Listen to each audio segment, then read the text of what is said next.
તમારે રાવણને મારવો છે, હમ, તો એક માથાના રાવણને મારવો સહેલો કે 10 માથાના રાવણને મારવો સહેલો?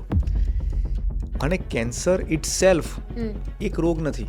હમ, કેન્સર એ 200 રોગોનો સરવાળો છે. હમ, પણ જ્યારે એડવાન્સ સ્ટેજ થાય, એટલે કે સ્ટેજ 3નું આવશે, તો એમાં મલ્ટી મોડાલિટી, એટલે કે રેડિયેશન બી આપો, હમ, સર્જરી બી કરાવો, હમ, અમારી કિમોથેરાપી બી આપો, હમ. ટાર્ગેટ થેરાપી આપો, કેમ કે એ મોન્સ્ટર મોટો છે, હમ, દુશ્મન મોટો છે, તો એને મારવો બી પડશે. હમ. તો મારવા માટે હજી વધારે તમારે હથિયાર એડ કરવા પડશે. હમ. નિયમિતતા અને Right. ટાઈમ, આટલું બેનું બે તમે ધ્યાન રાખશો તો બોડીને હિલિંગ પાવર સ્લીપથી તમને બહુ સારી રીતે મળશે.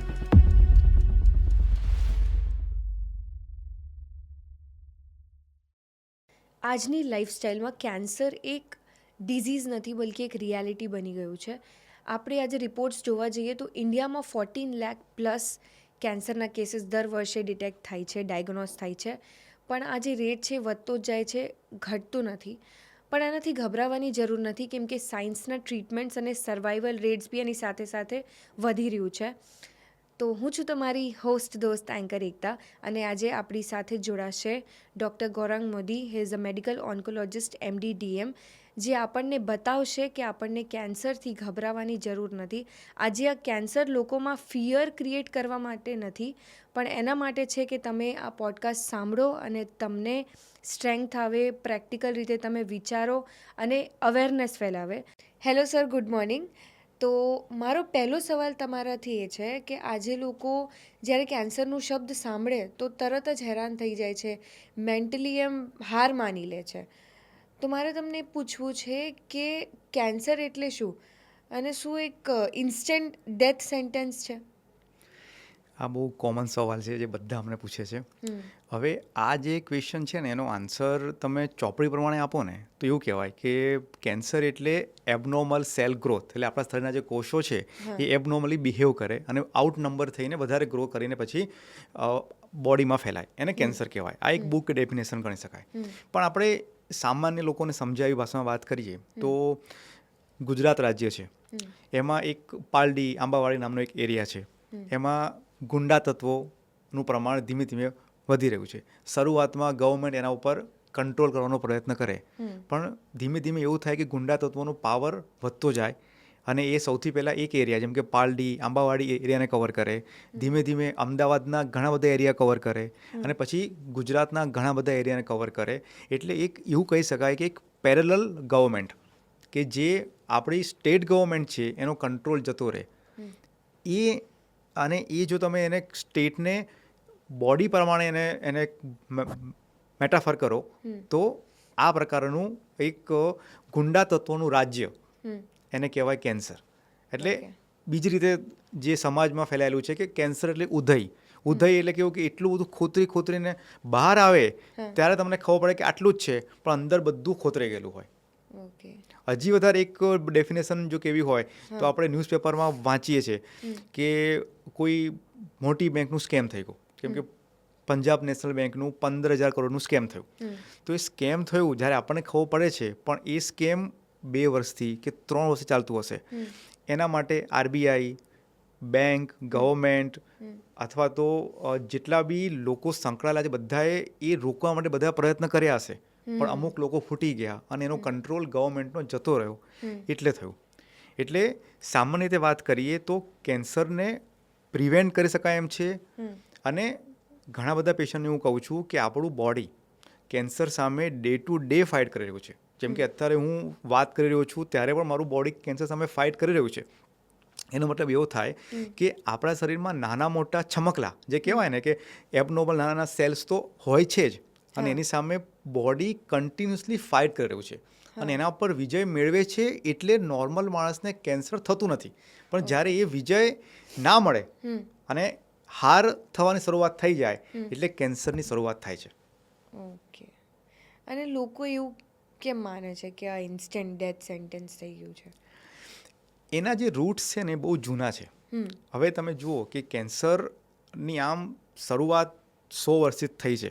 પહેલાં કેન્સર હતું, પણ એ કેન્સરનું વર્ડ, એનું જે સ્ટેજિંગ, એ બધું કોઈને ખ્યાલ નહોતો. તમે એવું માનીએ કે આપણે 100 વર્ષથી કેન્સરનું નિદાન અને આપણે શબ્દ સાંભળીએ છીએ. હવે 100 વર્ષ પહેલાં એની દવા જ નહોતી અને સ્ટેજ 4માં ડિટેક્ટ થાય. હા જે દવાઓ હતી, પહેલી કિમોથેરાપી તમે જુઓ તો 1940માં શોધાઈ છે. 1940માં પહેલી કિમોથેરાપી નામનો એક વર્ડ શોધાયો છે કે કેન્સરની કંઈક થેરાપી અવેલેબલ છે. ઓકે પહેલાં તો ખાલી પેઇન કિલર્સ જ હતા.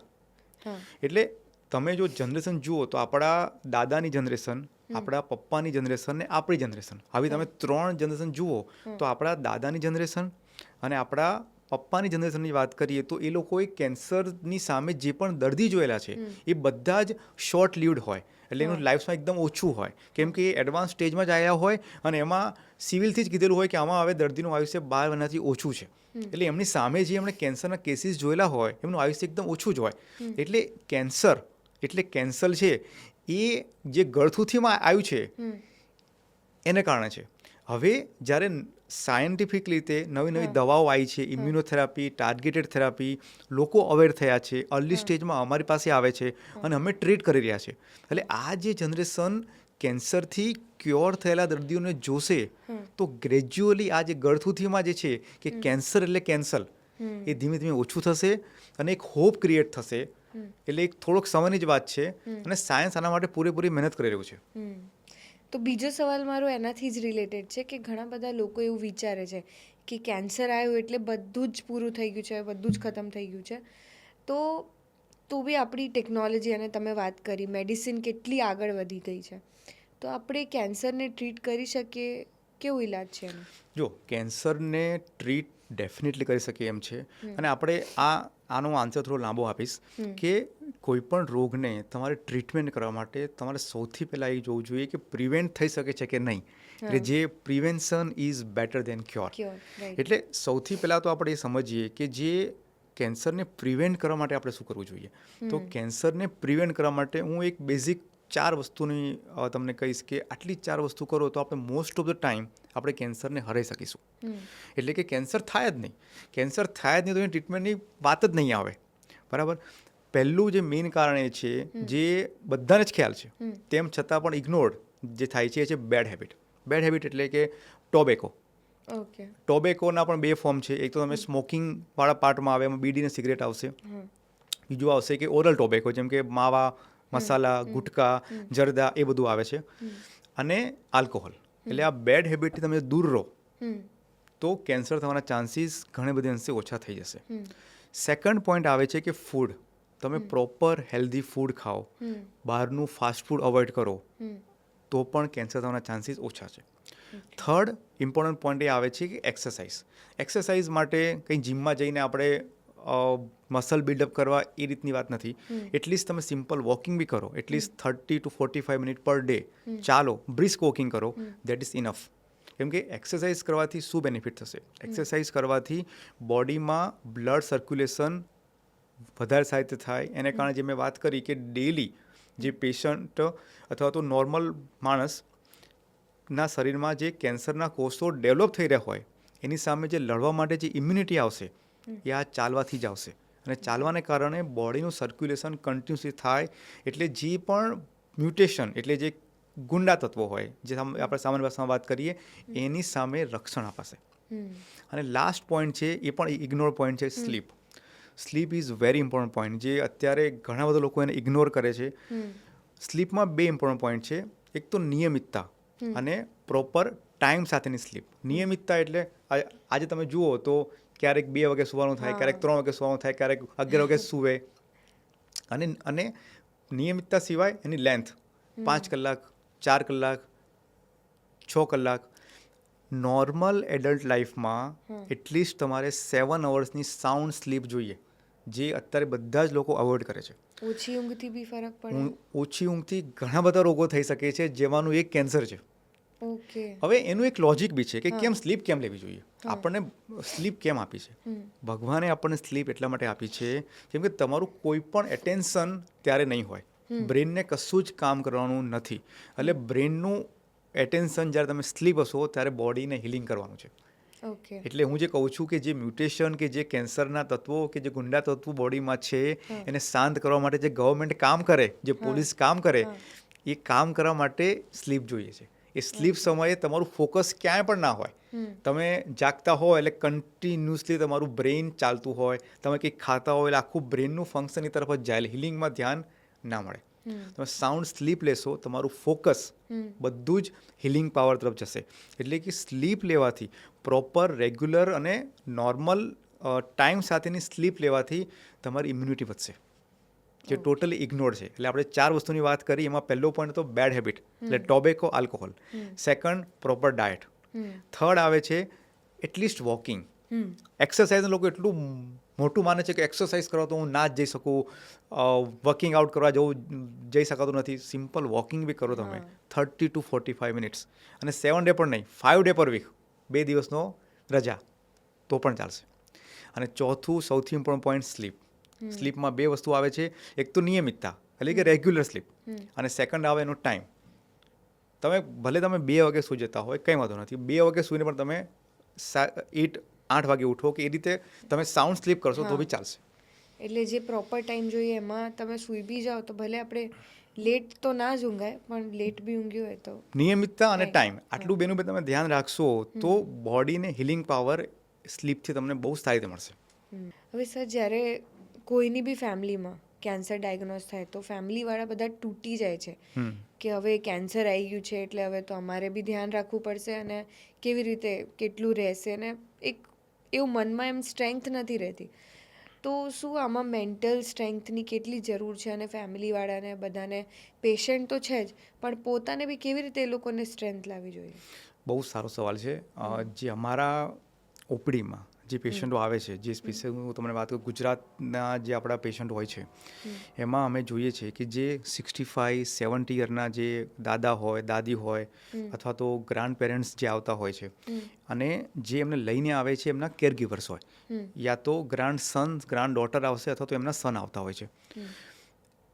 તમે સાંભળીને ચોંકી જશો કે 50% પેશન્ટ ને ગ્રાન્ડ સન કે સન એવું કહેતા હોય છે કે દાદા કે દાદીને કહેવા નથી કે અમને કેન્સર છે. એટલે they even don't know the diagnosis, અને અમે ટ્રીટમેન્ટ લે, ઘણા પેશન્ટો ટ્રીટમેન્ટ લે છે પણ એવું કહેતા નથી. અને એમાં પણ એક જ આવે છે કે રૂટ જે છે કે જે કેન્સર શબ્દ સાંભળ્યું એમણે, દાદા કે દાદીએ, જ્યારે અમે સ્ટડી કરીને બહાર આવીએ ત્યારે અમને લાગે એવું થોડી હોય, પેશન્ટ હક છે, એનું નિદાન કરવું, એને ખબર પડવી જોઈએ કે તને શું થયું છે, તારી કઈ ટ્રીટમેન્ટ ચાલે છે. અમારા મેડિકલ એથિક્સમાં આવે છે. એ જ્યારે ડિલેમાં આવે કે આ મેડિકલ એથિક્સ છે કે પેશન્ટને ખબર હોવી જોઈએ કયો રોગ છે અને કઈ ટ્રીટમેન્ટ ચાલી રહી છે, પણ જે સમાજની જે અત્યારે જે વાત છે કે જેમાં જો કેન્સર વર્ડ એમણે દાદા દાદીએ સાંભળ્યો કે એમને છે, કેમ કે દાદા દાદીએ એ જ જોયું હોય, એમના કોઈ ક્લોઝ રિલેટિવે કિમોથેરાપી લીધી હોય, સર્જરી કરી હોય, એનું આયુષ્ય ઓછું, એમણે એ જ જોયું હોય, અને બધી જ વાતો ફેલાયેલી હોય કે કેન્સર એટલે કેન્સર.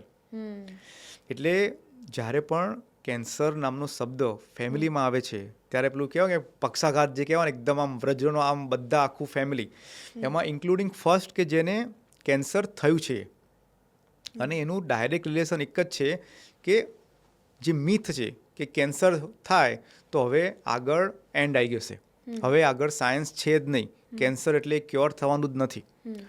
એટલે અમે જે ઓપીડીમાં અત્યારે જોઈએ છીએ એમાં સ્પેશિયલી અમે પેશન્ટને ડાયરેક્ટ કાઉન્સેલિંગ કરીએ છીએ. ઘણીવાર કદાચ એમના ગ્રાન્ડ સન કે સન એવું કંઈ અમને કહેવાની જરૂર નથી તો અમે કહેતા નથી, પણ અમે પેશન્ટને પ્રોપર કાઉન્સેલિંગ કરીએ છીએ. અમારું કેન્સરના પેશન્ટ સાથેની વાતચીત અને કેર ગીવર સાથેની વાતચીત આખી અલગ હોય છે.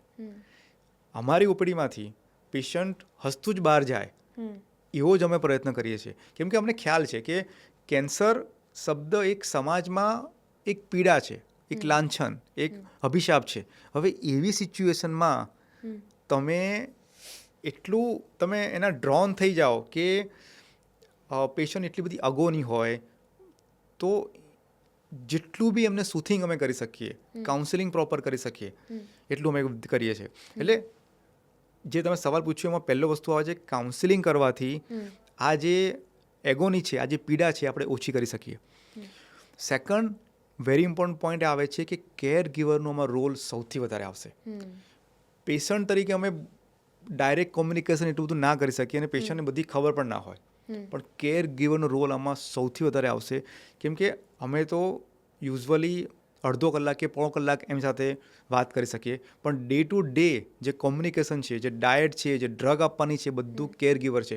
બધા સવાલો, કેન્સરના પેશન્ટના જે સવાલો છે, બધા સવાલોનો જવાબ કેર ગીવરે આપવાના છે. એટલે કેર ગીવર આમાં સ્ટ્રોંગ હોવો જોઈએ, એ બી હોપફુલ હોવો જોઈએ. કેર ગીવર ઇમોશનલ થઈ જાય, એની સામે જ રડે, તો કેન્સરનું પેશન્ટ બી હારી જશે. અને અમે જોયું છે કે કેર ગીવર બહુ સ્ટ્રોંગ હોય છે. મોટે ભાગે અમે જોયું છે કે કેર ગીવર જે પણ હોય છે, કોઈ ને કોઈ સમજો 3 કે 4 કેર ગીવર હશે, એમાંથી 1 કે 2 કેર ગીવર એટલા પોઝિટિવ હોય છે અને એ પેશન્ટને કન્ટિન્યુઅસલી સપોર્ટ આપે છે. હવે એ સપોર્ટ કેવો હોય કે એક ઇમોશનલ સપોર્ટ હોય, એક કોન્સ્ટન્ટલી હોપ આપે કે ના આ ટેમ્પરરી છે, તમને મટી જશે, સારું થઈ જશે, આટલી ટ્રીટમેન્ટ છે, 3 મહિના છે, 6 મહિના છે, આટલું તમે સહન કરી લો, પછી બધું સારું છે. એવો કોન્સ્ટન્ટ એમને સપોર્ટ આપે, એક ઇમોશનલ સપોર્ટ આપે.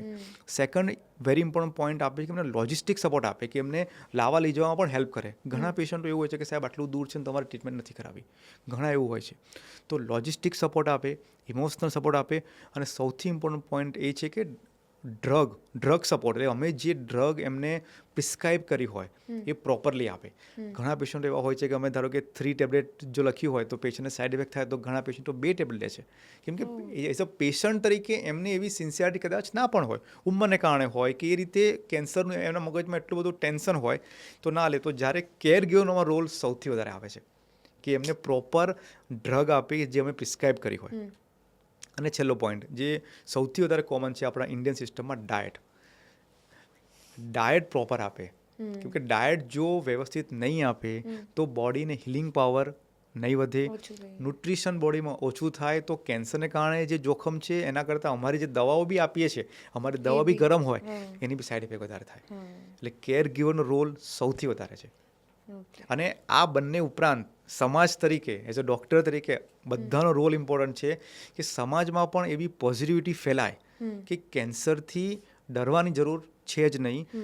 નવી નવી ટેકનોલોજીથી, નવી નવી દવાઓથી, જે સર્જરીના નવા આધુનિક સંશોધનો થયા છે, જે શેક થેરાપી હોય છે, ફોટોથેરાપી હોય છે, એમાં પણ નવા સંશોધનો થયા છે. અમારી દવામાં જેમાં ઇમ્યુનોથેરાપી, ટાર્ગેટેડ થેરાપી, નવી દવાઓ આવી ગઈ છે. ડાયગ્નોસ્ટિકમાં, એટલે કે પહેલાં કરતાં અર્લી સ્ટેજમાં આપણે નિદાન કરી શકીએ છીએ. એટલા નવા ઇન્વેન્શનને કારણે કેન્સરને મટાડી શકાય છે. એવો પોઝિટિવ સંદેશ ફેલાવવાની જરૂર છે. ઓકે, હવે એક બીજી વાત કે જેમ કે તમે કીધું કે લોકોના મનમાં કેટલું મિથ બી હોય છે. તમારું ડૉક્ટર્સ પાસે જે આવે ત્યારે તો તમે એમને સજેશન આપો, કાઉન્સેલિંગ બી આપો, પણ તો બી ઘણા બધા લોકોના માઇન્ડમાં એવું હોય છે કે કેન્સર ક્યારે અને કેમ આવે છે. તો કોમન શબ્દોમાં હું પૂછું તો કેન્સરના મેઇન કોઝિસ શું છે? કોઈ પણ રોગ થવાના કારણ હોય જ. હવે એ કારણોને આપણે કેન્સરમાં જો કરીએ તો 2માં ડિવાઈડ કરી શકીએ. એક એવા કારણ હોય કે જે આપણા હાથમાં જ નથી, એટલે કે એમાં 2 કારણ આવે, એક ઉંમર અને જીનેટિક ફેક્ટર્સ. અમુક કેન્સર 60 યરથી ઉપરથી થાય, એટલે કે ઓલ્ડર એજમાં થાય, જે કોમન છે. અને અમુક કેન્સર જે મિડલ એજ કે પીડિયાટ્રિક પેશન્ટમાં થાય, એમાં આપણે રોકી નહીં શકીએ. એટલે કે ઉંમર એક એવું કારણ છે કે જેના પર આપણો કોઈ કંટ્રોલ નથી. અને સેકન્ડ છે કે જીનેટિક ફેક્ટર. જીનેટિક ફેક્ટર એટલે જે મા બાપ અથવા તો આપણા પિતૃઓ તરફથી જે આપણને જીનેટિકલી આપણને જે આવ્યું હોય એ આપણે ચેન્જ ના કરી શકીએ. એટલે એજ અને જીનેટિક ફેક્ટર આપણા કંટ્રોલમાં નથી. These are one of the reasons for cancer. પણ અને એ હું જે જોઉં છું એ પ્રમાણે 10 to 15 or 20% વધારે નથી. જ્યારે 80% એવા છે કે જે આપણે રોકી શકીએ છીએ. એ જે ફેક્ટર છે જેમાં આપણે વાત કરીએ, એક તો બેડ હેબિટ, એમાં ટોબેકો. હવે ટોબેકો તમે સરપ્રાઈઝ થયો સાંભળીને કે ઇન્ડિયામાં ટોબેકોને કારણે જેટલા ડેથ થાય છે ને એટલા કેન્સરથી પણ થતા નથી. ટોબેકો બધા કેન્સરમાં ઓલમોસ્ટ તમે એવું માનીને ચાલો કે 40% જે કેન્સર છે એ ટોબેકોને કારણે થાય છે. એટલે માનો કે આજથી ટોબેકો બંધ કરી દેવો ઇન્ડિયામાં તો 40% કેસીસ ઓછા થઈ જશે. એટલે ફર્સ્ટ એન્ડ ફોરમોસ્ટ કારણ છે ટોબેકો. સેકન્ડ ફેક્ટર છે આલ્કોહોલ. આલ્કોહોલ બી ઘણા એને એવું માને છે કે થોડું આલ્કોહોલ લેવાય કે એ હેલ્થ માટે સારું છે, જે હજી પણ સમાજમાં એ બધું ચાલે છે. પણ આ કેવું છે કે તમે થોડું ને કઈ રીતે ડિફાઇન કરશો. સોશિયલ ગેધરિંગમાં અમે આલ્કોહોલ લઈએ છીએ અને એનું જે પ્રમાણ ક્યારેક વધી જાય એ કોઈને ખબર પડતી નથી. એટલે અમે પેશન્ટને સદંતર ના પાડીએ છીએ કે ટોબેકો અને આલ્કોહોલથી દૂર રહો. એ one of the main reasons છે ટોબેકો થવાના. હવે બીજા બધા રીઝન્સ કેવા છે કે જે આધુનિક સમાજના દૂષણો, જેમ કે stress, pesticides, air pollution, obesity, આ બધા આપણા આધુનિક સમાજના દૂષણો છે. એમાંથી પણ પેસ્ટિસાઇડ્સ, એર પોલ્યુશન, આ બધી વસ્તુ ઘણી બધી અંશે આપણા કંટ્રોલ બહારની વસ્તુ છે. પણ એક ફેક્ટર જે છે એમાં આપણે ઘણી બધી વસ્તુ કરી શકાય, જેમ કે સ્ટ્રેસ બધાને છે. રોડ પર ચાલનારો માણસ છે એને પણ સ્ટ્રેસ છે, અને અંબાણીને પણ સ્ટ્રેસ છે. પણ એ સ્ટ્રેસને તમારે મેનેજ કરવો પડે તમારી રીતે. તો એ સ્ટ્રેસને કારણે બોડીની ઇમ્યુનિટી ઘટે છે. જે મેં તમને વાત કરી, કન્ટિન્યુઅસ જે ફાઇટિંગ ચાલુ છે અંદર બોડીમાં, એ સ્ટ્રેસ કરવાને કારણે એ ફાઇટિંગનો જે સ્પિરિટ હોય છે બોડીનો, એ ઘટી જાય છે. કેમ કે બોડીનું ધ્યાન એ સ્ટ્રેસ તરફ જશે, અને કેન્સરના કોષો કે જે ધીમે ધીમે સ્પ્રેડ થતા હશે એમાં નહીં જાય. એટલે જો કેન્સરના કોઝિસની વાત કરીએ તો એક મોડિફાયેબલ ફેક્ટર કે જે મેં તમને વાત કરી, બીજા આવશે non modifiable factor. Non modifiable factor મતલબ ઉંમર અને જીનેટિક ફેક્ટર. એનો એટલો બધો ફાળો નથી, 15-20% છે. પણ જે મોટા ભાગના ફેક્ટર કે જેને મોડિફાય કરી શકાય, ચેન્જ કરી શકાય, એમાં એક તો બેડ હેબિટ મેં કીધી, ઓબેસિટી અને સ્ટ્રેસ. આટલી 3 વસ્તુ પર તમે ફોકસ કરો તો ઘણી બધી અંશે આપણે કેન્સરને રોકી શકીએ છીએ. તો તમારી પાસે એવા બી લોકો આવતા હશે, જેમ કે તમે કીધું કે ટોબેકો સૌથી વધારે ખરાબ વસ્તુ છે. તો જે લોકો સ્મોકિંગ કરે છે કે ટોબેકો એવી રીતે લેતા હોય, તો એમાં બી પેકેટ્સમાં લખેલું હોય છે કે it is injurious to health, પણ તો બી એ લોકો લે છે. અને જ્યારે જેમ કે 30-40 યર્સના એજના કોઈને કેન્સર આવ્યું, એ લોકો તમારી પાસે આવતા હોય, તો એ લોકો તમને કહેતા હશે, તમે પૂછતા હશો કે ભાઈ આ તમે લો છો કે લીધું છે ક્યારે સિગરેટ, સ્મોકિંગ? તો જ્યારે લોકો ફ્રેન્ડ સાથે હોય ત્યારે કહે છે કે ભાઈ થશે, કંઈ નહીં થાય, 1-2થી પછી 10-12થી શું થઈ જાય, સિગરેટની જ વાત કરીએ તો. પણ જ્યારે તમારી પાસે આવતા હોય અને તમે પૂછતા હો, તો તમે એ લોકોને શું કહો કે ભાઈ આ તમે કેમ લેતા હતા? તો કેમ કે પહેલાં એ લોકોને એવું લાગતું હતું કે ભાઈ કંઈ નહીં થાય, પણ જ્યારે થતું હોય ત્યારે એ લોકોની શું રિએક્શન હોય છે? તમે બહુ બધા સવાલ પૂછ્યા એક સાઈડ રાખે. જો હવે પહેલો હું તમને કહું કે આમાં એક સવાલ આનો એવો આવે છે કે મારી સાથેના 5 ફ્રેન્ડ ટોબેકો ખાય છે, એમને કેન્સર ના થયું, તો મને બી થવાનું નથી, તો હું બી ટોબેકો ખાઉં છું. આ બહુ કોમન વસ્તુ છે. એમાં ઘણા બધા સાયન્ટિફિક સંશોધનો આમાં થયેલા છે. અને તમે જુઓ તો હસબન્ડ વાઈફ હોય, તો આ બધા સંશોધનો વેસ્ટમાં થયા હોય, એટલે હું તમને એ રીતે આપીશ તમને એક્ઝામ્પલ કે હસબન્ડ વાઈફ બંને સાથે આલ્કોહોલ પીવે, તો વાઈફને લીવર સિરોસિસ એટલે કે લીવર ડેમેજ થવું, અને એને કારણે લીવરનું કેન્સર થવાના ચાન્સીસ સૌથી વધારે છે. હવે તમે વિચારો કે બંને જણા સેમ આલ્કોહોલ પીવે છે, તો એકને કેમ કેન્સર થયું? એટલે એવા ઘણા બધા ફેક્ટર છે કે જે તમારા અંદર બોડીમાં શું થઈ રહ્યું છે તમને ખબર નથી, તમારું જીનેટિક્સ કેવું છે તમને ખ્યાલ નથી, તમારો સ્ટ્રેસ ફેક્ટર અંદરથી કેવો છે એ તમને ખબર નથી. એટલે આવું બીજાને જોઈને જે કરે છે એ ખોટું છે. એટલે ધારો કે તમારો ફ્રેન્ડ અત્યારે 10 ટોબેકોના પાઉચ ખાતો હોય 25 વર્ષથી 30 વર્ષથી, અને એને કેન્સર નથી થતું, તો તમે એવું માનીને ના ચાલી શકો કે તમે જો 5 બી ખાશો અને 5 વર્ષ માટે ખાશો તો તમને નહીં જ થાય, એવી કોઈ જ આમાં ગેરંટી નથી હોતી. હવે એમાં બીજો સવાલ તમે જે કીધું એ પ્રમાણે કે જે અમે જોયું છે એ પ્રમાણે કે જે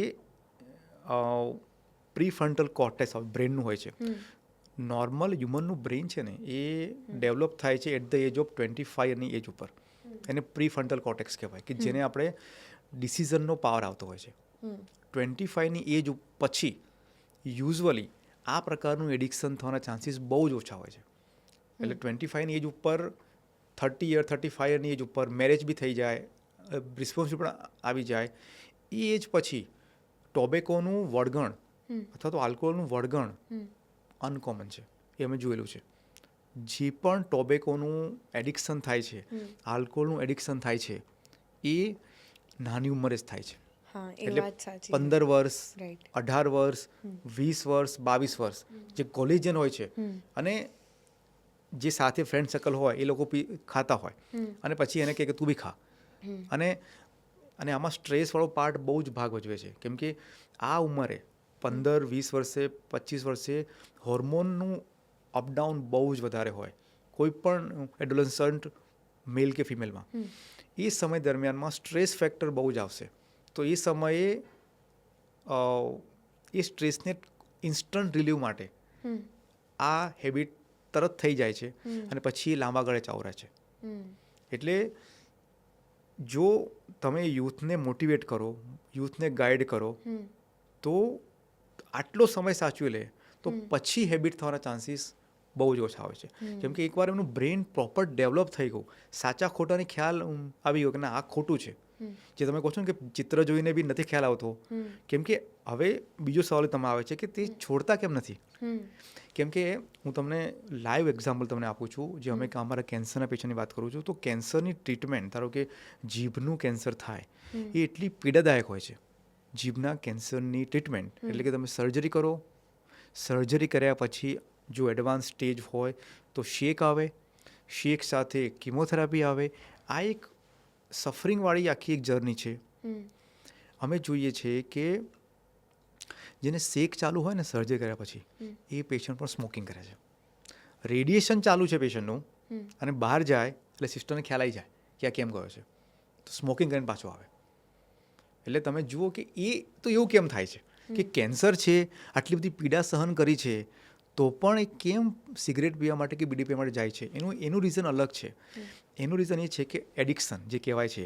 હવે શરૂઆતમાં શું થાય છે કે તમે સિગરેટ, માવો, મસાલા ખાઓ છો જસ્ટ ફોર ધ પ્લેઝર માટે, અને એકવાર બોડીને એની હેબિટ પડી ગઈ. બોડી એટલે શું છે? બોડી એ માંસનો આખો એક લચ્છો ગણી શકાય, જેનું બ્રેન છે. Simple as that. એકવાર બોડીને એની હેબિટ પડી ગઈ પછી બોડી માગે છે, અને એનો કંટ્રોલ તમારા પર નથી. જેમ કે બ્રેન અને બોડી કન્ટિન્યુઅસલી એ માગે છે તમારી પાસેથી. હવે પછી બ્રેન આખું હાઇજેક થઈ જાય ત્યારે એનો ડિસિઝન પાવર જતો રહે. જેમ કે બ્રેન ત્યારે એવું ડિક્ટેટ ના કરી શકે કે તને કેન્સર થયું છે, તારી ટ્રીટમેન્ટ ચાલુ છે, તારે શેક ચાલે તો આટલું બધું સહન કરે છે. એ આખું હાઇજેકિંગ થઈ ગયું હોય છે બ્રેનનું એડિક્શનને કારણે. એટલે આટલું સફરિંગ હોવા છતાં પણ એ પેશન્ટ સ્મોકિંગ કરે છે, ટોબેકો કરે છે, અને ઇવન ટ્રીટમેન્ટ પૂરી થઈ ગયા પછી પણ પીવે છે. અમે કોમનલી જોયેલું છે કે આવું કરતા હોય છે.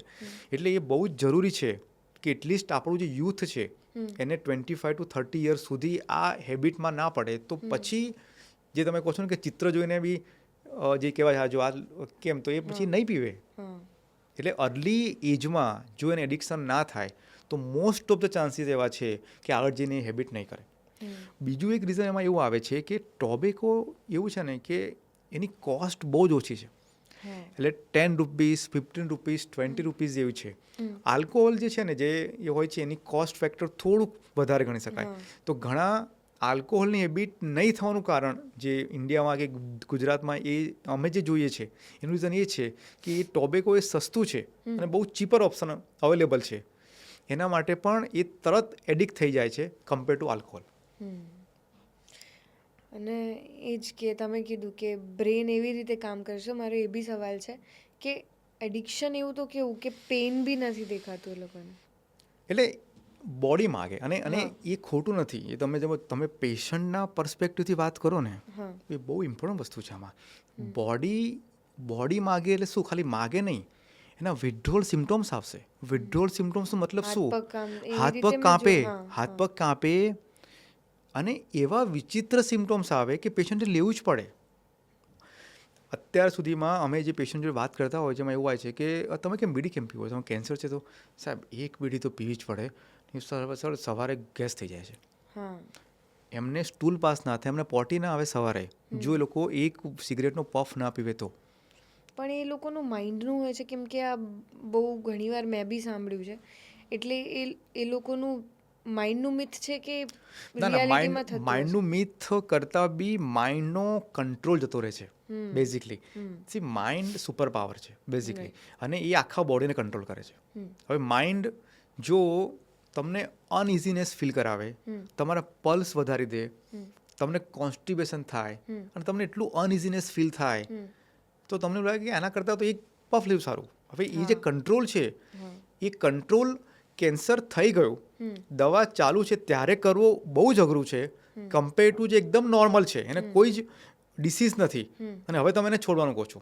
તો ત્યારે વિથડ્રોલ સિમ્ટોમ્સ આવશે તો પેશન્ટ થોડુંક કોપઅપ કરી શકશે. પણ ઓલરેડી આટલી બધી એગોની છે, અમારી દવાની થોડીક સાઇડ ઇફેક્ટ થતી હોય, શેકની આડઅસર થાય, સર્જરીની અમુક આડઅસર ચાલતી હોય, અને એ સમય દરમિયાનમાં આવા જ્યારે વિથડ્રોલ સિમ્ટોમ્સ આવે ત્યારે એમાંથી પેશન્ટને લડવું ડિફિકલ્ટ થતું હોય છે. એટલે એમાં કાઉન્સિલિંગની જરૂર બહુ જ ઇમ્પોર્ટન્ટ છે એમાં. અને બીજી વાત કે આજની ફાસ્ટ લાઈફસ્ટાઈલમાં લોકોથી આઈ થિંક જે સિમ્ટમ્સ છે એ ઘણીવાર ઇગ્નોર થઈ જતું હોય છે, તો કેવા એવા વોર્નિંગ સાઇન્સ છે જે ઇગ્નોર ના જ કરે? બહુ સારો સવાલ છે આમાં. હવે જેમ આપણે કેન્સર પ્રિવેન્શનની વાત કરી કે કેન્સરને prevention is better than cure, એટલે પ્રિવેન્શન માટે આપણે 4 વસ્તુની વાત કરી, જેમાં ડાયટ, સ્લીપ, ડાયટ, પછી એક્સરસાઇઝ એટલે જસ્ટ વોકિંગ, અને 4th પોઈન્ટ બેડ હેબિટ. આટલું તમે 4 વસ્તુ કરો તો તમે કેન્સરને એટલીસ્ટ તમે પ્રિવેન્ટ કરી શકો. હવે સેકન્ડ વસ્તુ આવે છે કે ટ્રીટમેન્ટનું. ટ્રીટમેન્ટને આપણે બેસ્ટ કઈ રીતે કરી શકીએ? મારા પ્રમાણે જો તમારે ટ્રીટમેન્ટને બેસ્ટ કરવી હોય તો તમારી પાસે 3 રસ્તા છે. પહેલો રસ્તો જે તમે સવાલ પૂછ્યો હોય કે to pick up the early signs, એટલે પહેલો પોઈન્ટ એ આવે છે, એના ઉપર આપણે ડિસ્કસ કરીશું. સેકન્ડ પોઈન્ટ જે વસ્તુ આવે છે કે તમે ટ્રીટમેન્ટ પૂરી કરાવો. જે ઘણા બધા પેશન્ટો ટ્રીટમેન્ટના બીકથી ટ્રીટમેન્ટ પૂરી કરતા જ નથી. અને થર્ડ પોઈન્ટ આવે છે કે ટ્રીટમેન્ટ માટે જે ફાઇનાન્સ જોઈએ એ ફાઇનાન્સ પણ જે મિડલ એજ ઇન્ડિયન હાઉસહોલ્ડ છે એની પાસે એટલું બધું નથી, અને યુઝ્યુઅલી જે ગવર્મેન્ટ યોજના બેઝ ઉપર એ દારમદાર રાખે છે. એટલે તમારી પાસે ઇનફ મેડિક્લેમ બી હોવું જોઈએ કે જેને કારણે તમે કમ્પ્લીટ ટ્રીટમેન્ટ કરી શકો. હવે જે તમારો સવાલ છે કે અર્લી સાયન્સ, હવે કેવું થાય છે કે કેન્સર તો હવે થઈ ગયું, ચલો સાયન્સનો મતલબ એવો જ આવે કે કેન્સર થઈ ગયું છે પણ અર્લી સ્ટેજમાં છે અને તમે એને પિકઅપ કરી શકો એવા છો. અર્લી સાયન્સ કયા કયા હોય? જેમ કે તમે ટોબેકો ખાતા હોય તો તમારા મોઢામાં 14 દિવસથી વધારે ચાંદુ પડે અને તમે એને ઇગ્નોર કરો, જે પેઇનલેસ હશે. ઘણા પેશન્ટોને હજી બી મિથ છે કે કેન્સર હોય ને એટલે કેન્સર રોગ એકદમ ખતરનાક છે, એટલે કેન્સરમાં પીડા બહુ જ થાય, બધા એવું થાય. એટલે કેન્સરમાં જો ગાંઠ થાય ને તો બહુ જ પીડાવાળું હોય. પણ સૌથી આમાં કાઉન્ટર ઇન્ટ્યુટિવ છે કે કેન્સરમાં પેઇન થતું જ નથી. એટલે કેન્સરની જે ગાંઠ હોય ને એમાં યુઝ્યુઅલી પેઇન ના થાય, એક્સેપ્ટ કે ગાંઠ ફેલાઈ ગયેલી હોય, હાડકામાં ફેલાઈ ગઈ હોય, ચેતામાં ફેલાઈ ગયેલી હોય ત્યારે પેઇન થશે. એટલે જે ફિમેલમાં જે બ્રેસ્ટ લમ્પ હોય છે, બ્રેસ્ટમાં ગાંઠ હોય તો કે આ તો સાદી ગાંઠ લાગે છે, પેઇન થતું નથી મને. ઘણા બધા ફિમેલમાં મેં જોયું છે. અને શરમને કારણે ડૉક્ટરને બતાવે નહીં કે આ તો સાદી ગાંઠ છે, એ ઇગ્નોર કરે. અહીંયા ગાંઠ હોય ગળામાં અને કે આ તો રસોળી છે, કશું જ નથી. તમે ડૉક્ટર પાસે જાઓ અને ડૉક્ટર એવું કહે કે આ રસોળી જ લાગે છે, આમાં બાયોપ્સી કરવાની જરૂર નથી, દેન ઇઝ ઓકે. પણ તમે પોતે જ પ્રોક્લેમ કરો છો કે ના આ તો સાદી ગાંઠ છે. અને આ એક સાયકોલોજી પણ છે અને એક બાયસ બી હોય છે હ્યુમન બ્રેનનો, કે દરેક માણસ એવું માને છે કે મને કેન્સર ના થાય, એટલે મને આ રોગ ના થાય, એવું જ હોય. એટલે એને કારણે એક પ્રકારની આર્ગ્યુમેન્ટ એના બ્રેનમાં જ આપી દે કે આ તો સાદી ગાંઠ છે, મારા પપ્પાને બી હતું તો મને બી આવું જ છે. એટલે આવું જ્યારે પેઇનલેસ સ્ટ્રક્ચર થાય એને ઇગ્નોર કરે છે. એટલે પહેલો પોઈન્ટ જે ટોબેકો ચ્યુઅર છે અથવા તો જે ટોબેકો ચ્યુઅર નથી એમાં પણ જો તમારે મોઢાના ભાગમાં અંદર ગાલ ગલોફાના ભાગમાં ચાંદુ પડે અને એ 2 વીકથી વધારે હોય તો તમારે ડૉક્ટર પાસે જવું જોઈએ. હું એમ નથી કહેતો કે ચાંદુ કેન્સરનું જ છે, પણ તમારે એની તપાસ કરાવવી જ જોઈએ. સેકન્ડ ઇમ્પોર્ટન્ટ પોઈન્ટ આવે છે કે શરીરમાં કોઈ બી જગ્યાએ ગાંઠ થાય, કંઈ પણ, એ પેઇનલેસ હોય કે પેઇનફુલ હોય, તમારે ડૉક્ટરનો સંપર્ક કરવો જોઈએ. થર્ડ પોઈન્ટ આવે છે કે અવાજનું બેસી જવું. હવે અવાજનું બેસી જવું આપણને લાગે કે અવાજ તો મારો ઘણી બધી વાર બેસી જાય છે. અવાજનું બેસી જવું, શરદી ખાંસીને કારણે 4-5 દિવસ સુધી અવાજ બેસી જાય ચાલે, પણ 1 મંથથી વધારે જો અવાજ બેસી જાય તો તમારે ડૉક્ટરનો સંપર્ક કરવો પડે. એમાં પણ ઘણીવાર જે સ્વર પેટી હોય છે એમાં સોજો આવ્યો હોય, સિમ્પલ ઇઝ ધેટ, તો એમાં કંઈ કરવાનું નથી, તો એ ડૉક્ટર જુએ, ચેક કરશે અને દવા આપશે. પણ સ્વર પેટીમાં કેન્સર પણ હોઈ શકે છે, તો એનું મુખ્ય લક્ષણ અવાજનું બેસી જવું. અમારી પાસે એવા પેશન્ટો આવતા હોય છે કે જે 1 વર્ષથી અવાજ બેસી ગયો હોય છે અને પછી ડૉક્ટર પાસે જાય છે. એવા પણ પેશન્ટો અમે લોકો જોયેલા છે. આ 3 વાત થઈ. હવે એની ઉપરની વાત કે શરીરમાં ક્યાંકથી પણ લોહી આવવું, જેમ કે ખાંસીમાં લોહી આવવું, ઉલટીમાં લોહી આવવું, માસિકની જગ્યા પર લોહી આવવું, આ સંડાસમાંથી લોહી આવવું, પેશાબમાંથી લોહી આવવું, આ બધા ક્યાંકથી પણ કોઈ પણ આપણું શરીરની જે ઓરિફિસ કહેવાય એમાંથી જો લોહી આવે તો એ કેન્સરનું લક્ષણ હોઈ શકે છે. હવે એમાં પણ પેશન્ટ ગભરાઈ જાય. જેમ કે ખાંસીમાં લોહી આવે તો ખાંસીમાં લોહી આવે એટલે ગળફામાં લોહી આવે તો એનું મેઇન કારણ ટીબી છે કેન્સર કરતાં ઇન્ડિયામાં ટીબી ઇઝ મોર કોમન. પણ ઘણીવાર પેશન્ટો શું ઇગ્નોર કરતા હોય કે ટીબીની દવા ચાલુ કરી નાખે અને 2 મહિના 3 મહિના સુધી ખાંસીમાં ફાયદો જ ના થાય, તો ત્યારે એ પેશન્ટને તમારે જોવાની જરૂર છે કે એને ટીબીની સાથે કેન્સર છે અથવા તો ટીબીનું ડાયગ્નોસિસ પ્રોપર થયું નથી પણ ખરેખર કેન્સર હતું. પેશાબમાં લોહી આવવું, અમારે પેશાબમાં લોહી આવું તરત પેશન્ટને જાણ આવે, અચ્છા પેશાબમાં લોહી આવ્યું છે, એ ડૉક્ટર પાસે જશે પણ ખરા. એમાં પણ કોમનલી એવું થાય છે કે સ્ટોન છે, કે ઘણીવાર સ્ટોન પણ હોય છે અને કેન્સર સાથે હોય છે.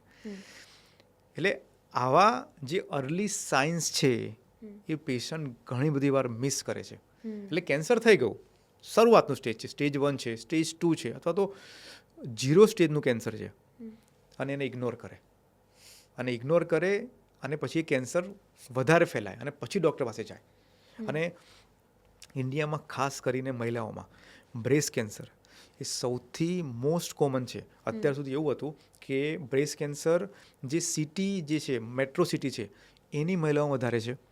અને જે સર્વાઇકલ કેન્સર છે, એટલે કે ગર્ભાશયના મુખનું કેન્સર છે, એ ગામડાની મહિલાઓમાં થાય. કેમ કે ગામડાઓમાં હાઇજીન એટલી બધી પ્રોપર ના હોય અને વાયરસનો ચેપ વધારે હોય, એટલે સર્વાઇકલ કેન્સર ગામડામાં વધારે થાય અને બ્રેસ્ટ કેન્સર મેટ્રોમાં વધારે થાય. આજથી 5 વર્ષ પહેલાં આ રીતનું રેશિયો હતો. અત્યારે સર્વાઇકલ કેન્સરને ઓવરટેક કરીને બ્રેસ્ટ કેન્સર મહિલાઓમાં સૌથી મોસ્ટ કોમન કેન્સર થઈ ગયું છે. અને એમાં પણ જે અત્યારે અમે પેશન્ટ જોડે વાત કરી અમને ખ્યાલ આવે કે ઘણી બધી મહિલાઓ શરમને કારણે ગાંઠ હોય છે, 2 વર્ષથી ગાંઠ હોય, 3 વર્ષથી ગાંઠ હોય છે, પણ એને ઇગ્નોર જ કરે. એનું મેઇન રીઝન પેઇન. મેં તમને કીધું એ પ્રમાણે કે સાહેબ આ તો વર્ષોથી ગાંઠ છે, પણ તમારે એકવાર ડૉક્ટરને બતાવવું જોઈએ અને ડૉક્ટર એનો ટેસ્ટ કરશે, મેમોગ્રાફી કરશે અને એને અર્લી સ્ટેજમાં પકડી પાડશે. એટલે આટલે બધા વોર્નિંગ સાઇન્સ બી તમે ઇગ્નોર કરો તો પછી કેન્સર હજી વધારે ફેલાય. નહીં, તમે એમ તો મારા ક્વેશ્ચનનું આન્સર આપી દીધું છે, પણ હું ફરીથી પૂછું છું કે લોકોને શરમના લીધે કે કોઈ બી રીઝનના લીધે એ લોકો સાયન્સ ઇગ્નોર કરે છે અને ડૉક્ટર પાસે લેટ જાય છે. તો વહેલું ડિટેક્શન કેટલું ઇમ્પોર્ટન્ટ છે? પહેલાં એ લોકો આવી જાય અને ડૉક્ટરને ખબર પડી જાય, એ વસ્તુ કેટલી ઇમ્પોર્ટન્ટ છે ક્યોર કરવા માટે કે એને ટ્રીટ કરવા માટે? આપણે જે વાત કરીએ એ પ્રમાણે વહેલું ડિટેક્શનનું ઇમ્પોર્ટન્સ એટલા માટે છે. એક તો જો વહેલું ડિટેક્શન તમે કરો તો ઘણીવાર સ્ટેજ 0, સ્ટેજ 1માં તમે ડિટેક્ટ કરી શકો છો. એટલે હું એ રીતે વાત કરતો હોઉં છું કે તમારે રાવણને મારવો છે, તો 1 માથાના રાવણને મારવો સહેલો કે 10 માથાના રાવણને મારવો સહેલો? અને કેન્સર ઇટ સેલ્ફ એક રોગ નથી. કેન્સર એ 200 રોગોનો સરવાળો છે. તમને લાગે છે કે ખાલી એક કેન્સર થયું છે, ના. કેમ કેન્સર બોડીમાં થવું એ બહુ ડિફિકલ્ટ વસ્તુ છે. ભગવાને જે બોડી બનાવ્યું છે એમાં એ રીતે આખી સિસ્ટમ બની છે કે કેન્સર થાય જ નહીં. એટલા બધા ચેકપોઇન્ટમાંથી એ ગુંડા તત્વોએ બહાર જવું પડે તો જ એ સ્ટેટ ઉપર કંટ્રોલ લઈ શકે. બાકી તો ગવર્મેન્ટ એટલી બધી સ્ટ્રોંગ હોય, એટલે બોડીની જે ગવર્મેન્ટ હોય એટલી બધી સ્ટ્રોંગ હોય ને ક્યાંક ને ક્યાંક રીતે એને ફસાઈ જ નાખે અને એને મારી જ નાખે. પણ તમે એટલી બધી વસ્તુ ઇગ્નોર કરો છો કે બધા ચેકપોઇન્ટમાંથી એને જવા દો છો તો જ કેન્સર થઈ શકે. અને જે તમારો સવાલ છે કે અર્લી પિકઅપ કરવું કેમ જરૂરી છે, એટલે કે જો સ્ટેજ 1માં પકડી પાડ્યું તમે, સ્ટેજ 1માં નાનો મોન્સ્ટર છે, નાનો હાથી છે, એને મારવો સહેલો છે કે બહુ જ મોટો હાથી અથવા 10 માથાનો રાવણ છે, ધારો કે સ્ટેજ 4 છે, સ્ટેજ 3 છે. તો એક તો સૌથી પહેલાં એ આવે છે કે સ્ટેજ 3 હશે તો કમ્પ્લીટ ક્યોર થવાના ચાન્સીસ ઘટી જશે કમ્પેર ટુ સ્ટેજ 1 કે સ્ટેજ 2. એક વસ્તુ થઈ. બીજી વસ્તુ એ આવે કે મલ્ટી મોડાલિટી ઓફ ટ્રીટમેન્ટ. એટલે કે માનો કે સ્ટેજ 1નું છે તો એક જ થેરાપી આવે કે કાં તો ખાલી શેક આપી દો, કાં તો જસ્ટ સર્જરી કરીને કાઢી નાખો, આટલું જ આવે. એટલે એક પ્રકારની થેરાપી થઈ. પણ જ્યારે એડવાન્સ સ્ટેજ થાય, એટલે કે સ્ટેજ 3નું આવશે, તો એમાં મલ્ટી મોડાલિટી, એટલે કે રેડિયેશન બી આપો, સર્જરી બી કરાવો, અમારી કિમોથેરાપી બી આપો, ટાર્ગેટ થેરાપી આપો, કેમ કે એ મોન્સ્ટર મોટો છે, દુશ્મન મોટો છે, તો એને મારવો બી પડશે. તો મારવા માટે હજી વધારે તમારે હથિયાર એડ કરવા પડશે. એટલે આ થયું સેકન્ડ પોઈન્ટ. થર્ડ પોઈન્ટ, જેટલું તમે હથિયાર એડ કરશો એટલું ફાઇનાન્શિયલ બર્ડન પણ એ ફેમિલી પર આવશે. અને જે આપણે અત્યારે વાત કરી રહ્યા છીએ એમાં જે કેન્સરની ટ્રીટમેન્ટ માટે 3 વસ્તુઓની વાત કરી આપણે, કે એક તો અર્લી સાયન્સવાળી વાત કરી, કે અર્લી સાયન્સ તમે પિકઅપ કરો તો કેન્સર અર્લી સ્ટેજમાં પિકઅપ થાય તો એને ટ્રીટમેન્ટ કરવી બહુ જ ઇઝી છે અને સરળ છે અને ક્યોર બી થઈ જશે અને ફાઇનાન્શિયલ બર્ડન પણ નહીં આવે. હવે સેકન્ડ પોઈન્ટ હું તમને કહેવા માગું છું કે કેન્સરને મટાડવા માટે તમારી પાસે મેડિક્લેમ બી હોવો જોઈએ, જે બી અત્યારે મેડિક્લેમ છે જ નહીં. એક ડેટા એવું કહે છે કે ઇન્ડિયન મિડલ ક્લાસનો જે હાઉસહોલ્ડ છે that is only 1 hospital admission away from the bankruptcy. આ કેન્સરની વાત જ નથી આમાં. ઇન્ડિયન મિડલ ક્લાસનો જે હાઉસહોલ્ડ છે, જો એકવાર પણ ઘરનું જો માણસને કંઈક એડમિશન થઈ ગયું અને 2 લાખ 3 લાખનો ખર્ચો થઈ ગયો તો એ બેન્કરપ્સી છે એમના માટે. અને આ ડેટા બહુ ખરાબ ડેટા ગણી શકાય. હવે એ ડેટાને તમારે ઓવરકમ કરવું હોય તો તમારે શું કરવું પડે? એક તો ઇન્કમ વધારવી પડે મિડલ ક્લાસની, એ આપણો અત્યારે સબ્જેક્ટ નથી, પણ તમે મેડિક્લેમ તો લઈ શકો છો ને. અને મેડિક્લેમ જે અમે અત્યારે જોઈએ છે તો 50,000નો 1 લાખનો મેડિક્લેમ હોય, એ આજથી 10 વર્ષ પહેલાંનો જે ચાલતું હતું. અત્યારે તમારી પાસે મિનિમમ તમારે મેડિક્લેમ 10 લાખનો હોવો જોઈએ અને તમે બધા જ ફેમિલી મેમ્બરને કવર કરી શકો એ રીતનો હોવો જોઈએ. તો જ તમે આવા ડેડલી ડિસીઝ, કેન્સર સિવાય બી ઘણા બધા રોગો એવા છે કે જેમાં ટ્રીટમેન્ટ કોસ્ટ વધારે હશે, એ સમયે તમે લડી શકો એમ છો. ઘણા બધા પેશન્ટો ગવર્મેન્ટ ઉપર આધાર રાખે છે, જે અત્યારે PMJ યોજના છે, મા કાર્ડની યોજના છે, એ પણ સારી યોજના છે, અમે પણ એની ટ્રીટમેન્ટ કરીએ છીએ, પણ એની પણ એક લિમિટેશન હોય. અમુક જે એડવાન્સ દવાઓ હોય કદાચ એમાં કેપ્ચર ના થતી હોય. એઝ અ સિટીઝન તમારી પણ એક રિસ્પોન્સિબિલિટી છે કે મને કંઈ થયું તો મારી પાસે મેડિક્લેમ છે. તો એ રીતે, અને એ મેડિક્લેમનું પ્રમાણ બહુ જ અત્યારે ઓછું છે, અમે લોકો જોઈ રહ્યા છે. અને બધા જ એ રીતની જ માનસિકતા છે કે મારી પાસે PMJ કાર્ડ છે કે મા કાર્ડનું કાર્ડ છે, એનાથી થઈ જશે. પણ સિટીઝને પોતાની રિસ્પોન્સિબિલિટી પોતે લેવાની જરૂર છે આમાં, અને મેડિક્લેમ એડ કરવાની જરૂર છે. અને થર્ડ, જે ટ્રીટમેન્ટ માટે ઇમ્પોર્ટન્ટ પોઈન્ટ એ આવે છે કે એકવાર અર્લી સાયન્સ તમે પકડી પાડી, અર્લી સ્ટેજમાં તમને પકડી પાડ્યું, તમારી પાસે મેડિક્લેમ બી છે. હવે ત્રીજું જે ઇમ્પોર્ટન્ટ પોઈન્ટ છે એ છે કમ્પ્લીટ ટ્રીટમેન્ટ કરવાની. ડૉક્ટર તરીકે, સાયન્સ તરીકે અમે એવું કહીએ કે તમારે આ 2 ટ્રીટમેન્ટ કરવાની જરૂર છે. ઘણા પેશન્ટો અમુક પ્રકારની મિથને કારણે કે આજુબાજુમાં અમને જે જોયું હોય એમાં એવું કહેશે કે ના સાહેબ અમે તો એક જ કરીશું, અમે સર્જરી કરી લઈએ, અમે શેક લેવા નથી. એટલે તમે અધૂરી ટ્રીટમેન્ટ કરો છો તો તમને રિઝલ્ટ મળશે એ પણ અધૂરું જ મળશે. એટલે જેમ કેન્સરને પ્રિવેન્ટ કરવા માટે આપણે 4ની વાત કરી, એ રીતે કેન્સરને ટ્રીટ કરવા માટે 3 વસ્તુ થાય. એક તો વોર્નિંગ સાઇનને ઇગ્નોર ના કરો.